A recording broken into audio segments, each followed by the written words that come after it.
So it is said that two satellites A and B are revolving around the planet.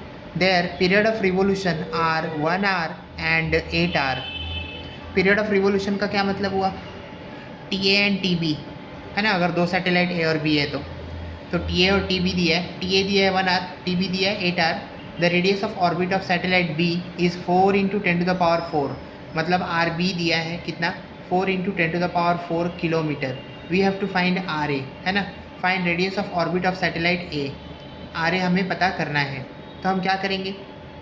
Kepler का जो third law है वो क्या बोलता है? आपका जो टी स्क्वायर है वो directly proportional to R cube है ना, टी स्क्वायर. लेकिन ये कैसे आया? तो यहाँ से आया.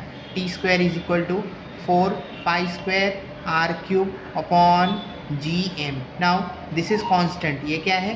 कांस्टेंट है. अगर ये कांस्टेंट है तो T square directly proportional to किससे हो गया? आर क्यूब हो गया.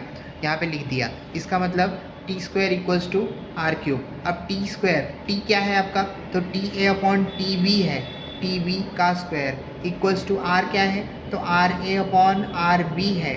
आर ए मतलब radius of orbit of satellite A, R B मतलब radius of orbit of satellite B का क्यूब ना भूलो. बोलो टी ए और टी बी. टी ए कितना है? 1 आर, तो लिख दो 1. और टी बी कितना है? 8 आर, लिख दिया. इक्वल्स टू आर ए नहीं पता, आर ए पता करना है तो आर ए और नीचे आर बी. लेकिन आर बी कितना है? 4 इंटू 10⁴. ठीक है, ओके. क्यूब लगा दिया.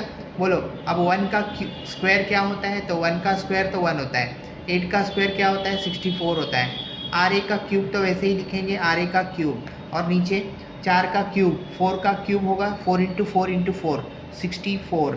और 4 3 ज़ा 12 इंटू 10⁻12. इतना समझा? अब क्रॉस मल्टीप्लाई करो तो 64 को इसको इसके साथ 1 के साथ तो कितना हो जाएगा? 64 into 10⁻12 equals to 64 R A का क्यूब. इतना समझा? अब यहाँ से क्या करो तो 64 इंटू 10⁻12 और ये 64 को नीचे ले लेते हैं इक्वल्स टू आर ए का क्यूब. 64 कैंसल. क्या मिला? 1 into 10⁻12 equals to R A का क्यूब. दोनों के ऊपर क्यूब रूट ले लो तो ये इसके साथ कैंसिल, बचा आर ए, क्योंकि हमें आर ए पता करना है ना. तो आर ए इक्वल्स टू कितना हो जाएगा? 3 कितने ज़ा 12, 3 4 ज़ा. अगर ये क्यूब रूट को कैंसिल करेंगे तो कितना? 1 इंटू 10⁴ किलोमीटर ना भूलो is the radius of orbit of satellite A.